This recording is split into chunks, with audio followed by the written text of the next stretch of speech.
Lucas capítulo 11, versículo 20, refuta a personalidade do Espírito Santo?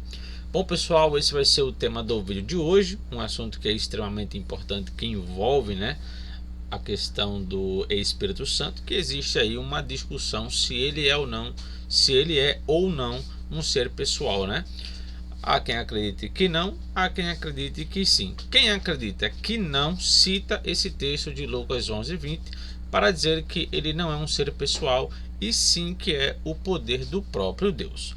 Vamos aqui analisar esse texto, Mas antes que eu comece a comentar sobre essa questão, peço que você se inscreva neste canal se você não for inscrito, deixe o seu like e compartilhe se você puder e quiser.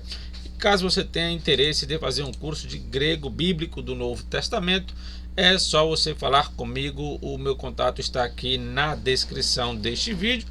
Você pode aí fazer o curso básico até o curso avançado. São um tanto de 15 matérias, tá? O curso completo. Cada matéria gira ali em torno de 40, 50, 70 páginas. Esse curso ele vai dar um tanto de 900, 800 páginas, tá? Então é basicamente isso. Curso de hebraico bíblico, nós temos aqui na parte de membros deste canal nível 2. Então, caso você queira fazer parte, você se torna membro aqui do canal nível 2. Apenas isso. Quando você clica aqui nessa parte aqui, seja membro, vai aparecer 3 opções. A opção nível 2 é R$20 mensais e o curso de hebraico está nessa segunda opção. Beleza?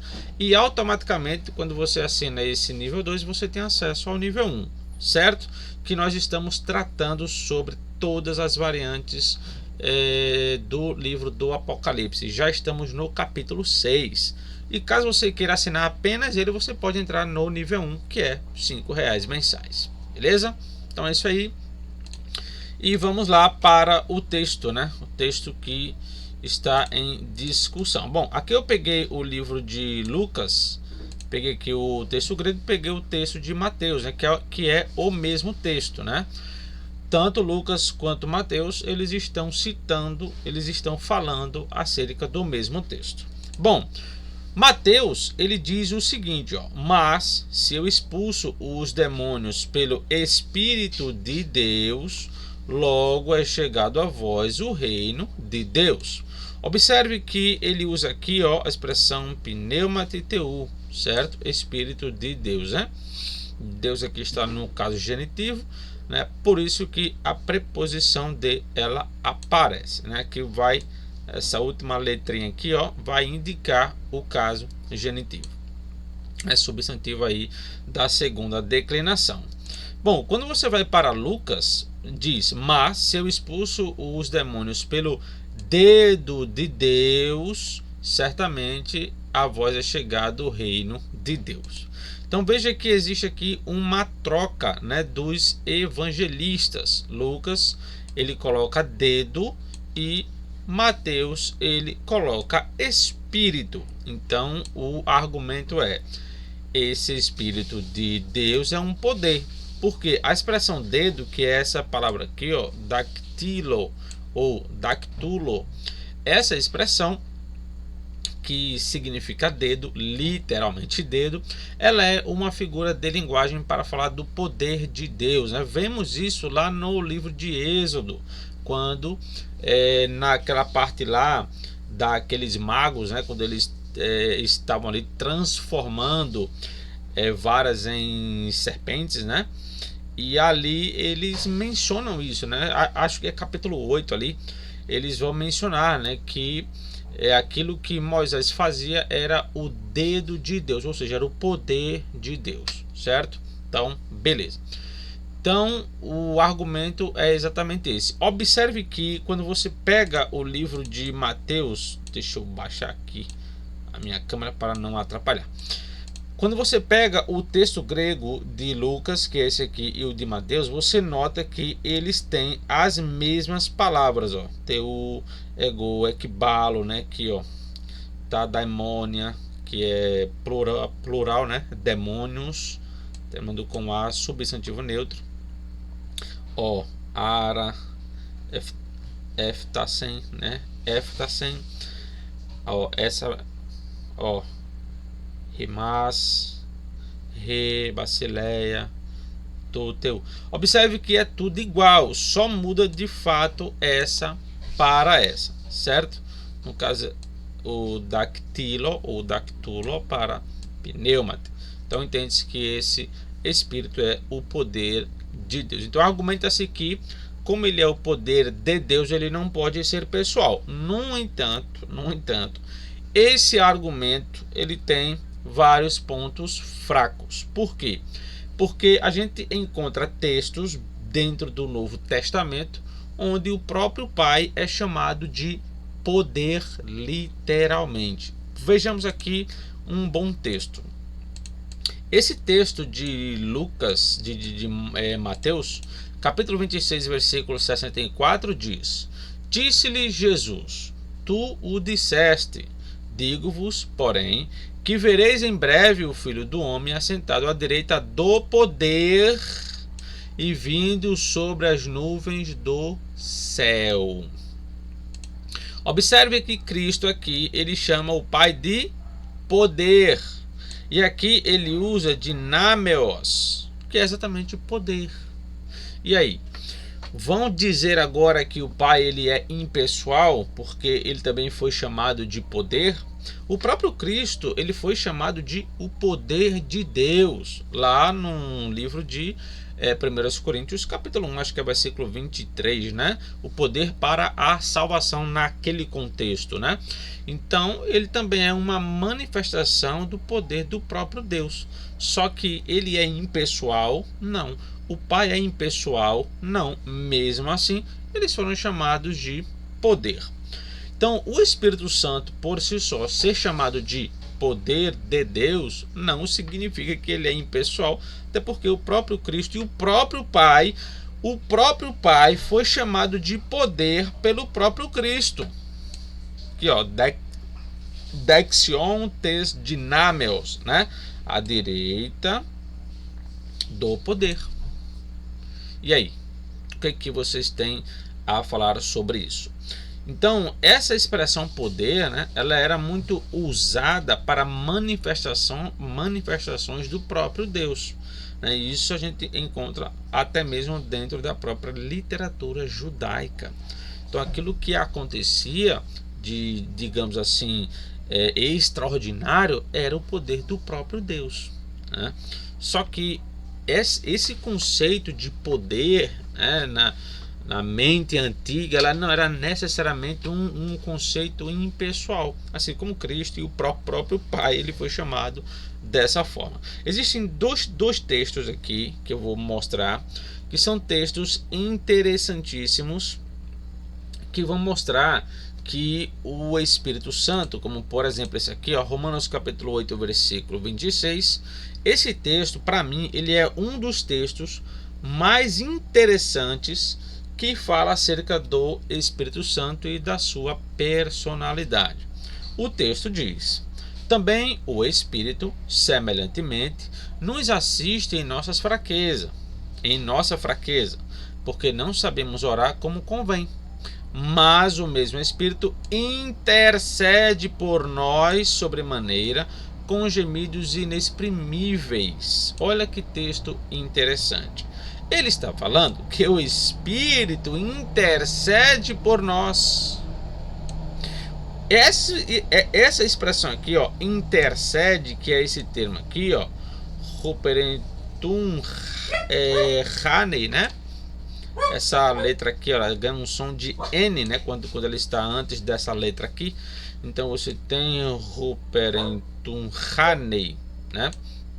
Esse termo ele traz um conceito de implorar, pedir sobre alguém, falar, interceder sobre outro, pedir algo sobre outro.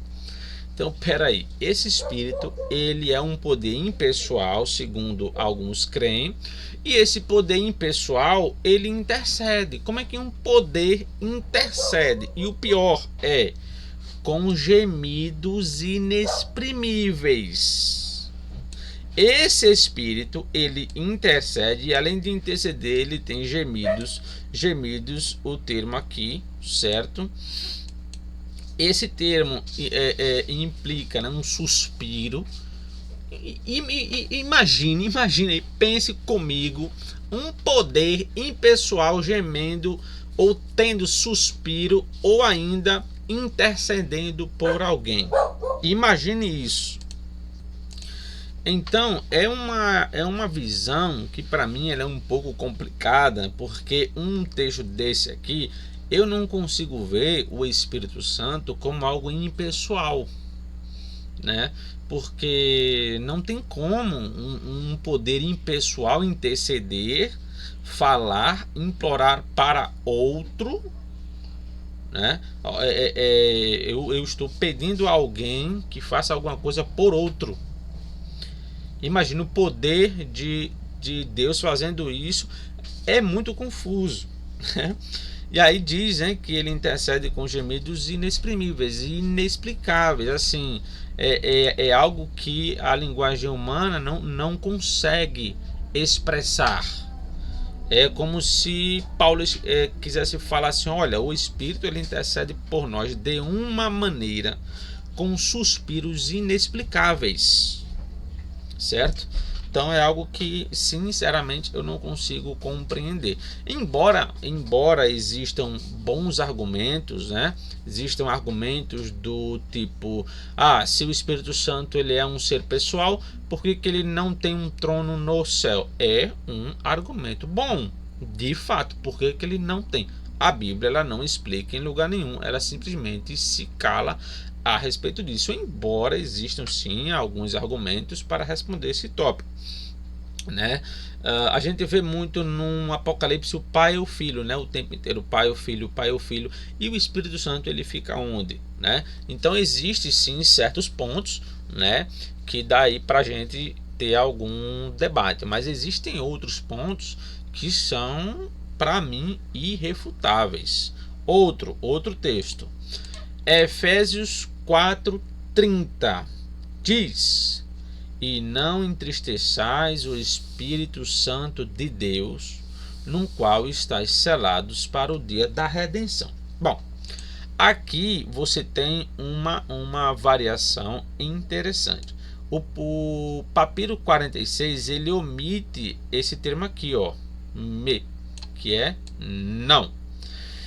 Quando ele omite isso aqui, esse verbo ele é um imperativo, né? Lipete. Esse imperativo ele é um verbo contraído, né? E a forma do imperativo e indicativo são iguais, tá? Vai ter essa mesma forma aqui, né? Da segunda pessoa, né? E vós não entristeçais o Espírito de Deus, vocês não façam isso, né? Já que os versículos anteriores Paulo está falando, né, de coisas ali que de coisas para eles não praticarem. Se você omite isso aqui, como é o caso do papiro 46, então esse verbo aqui ele passa a estar no modo indicativo. Então a ideia é: e vós entristeceis, né, o Espírito Santo de Deus, ou vocês estão entristecendo o Espírito Santo de Deus, no qual vocês estão selados para o dia da redenção, né? Então aqui Paulo está falando que esse Espírito ele está sendo entristecido, né? Como que um Espírito, um poder impessoal, ele pode ser entristecido, né? Aí eu já sei, o pessoal vai recorrer a textos que envolvem figuras de linguagem com coisas impessoais para falar de entristecer. Podem citar os textos, eu já conheço todos os argumentos em cima disso, né? Aí a gente vai analisar o gênero literário, né, daquele livro. Ele não é só pegar um texto e fazer comparação, é observar o gênero literário de cada livro.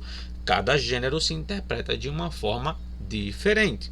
Você vai pegar um tipo gênero poético, você não interpreta poesia como história, né? Isso não existe em lugar nenhum, né? Então E você não interpreta a carta, que no caso isso aqui é uma carta, você não interpreta a carta como poesia, ou como lenda, né, ou como algo desse tipo. Enfim, depende do gênero literário. Bom, se você deixa essa expressão me, então isso aqui é um imperativo. Não entristeçam o Espírito Santo de Deus. Se você tem ou não isso aqui, a questão é, o Espírito Santo ele pode ser entristecido. Aí eu pergunto, como é que algo impessoal, um poder, pode ser entristecido? Imagina o poder do próprio Deus ficando triste. É algo que não faz o menor sentido, né? Bom, é isso. Que Deus abençoe a todos. Não deixem de se inscrever aqui no canal e ativar o sininho das notificações. Que Deus abençoe a todos vocês e até o próximo vídeo.